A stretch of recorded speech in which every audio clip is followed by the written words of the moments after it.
क्या बन रहा है? क्या बन रहा है? जी भाईजान, ये कढ़ाई सॉरी तवा कीमा।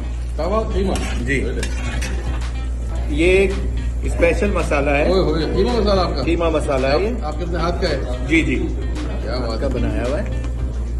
अब ये सर मैं टमाटर डाल रहा हूँ इसके क्या अंदर। भाई टमाटर डाला है? फिर भाई टमाटर शायद भाई। ये इसलिए कि 25 पाउंड कीमा है। ओए होए। पहले मसाला बना लिया है।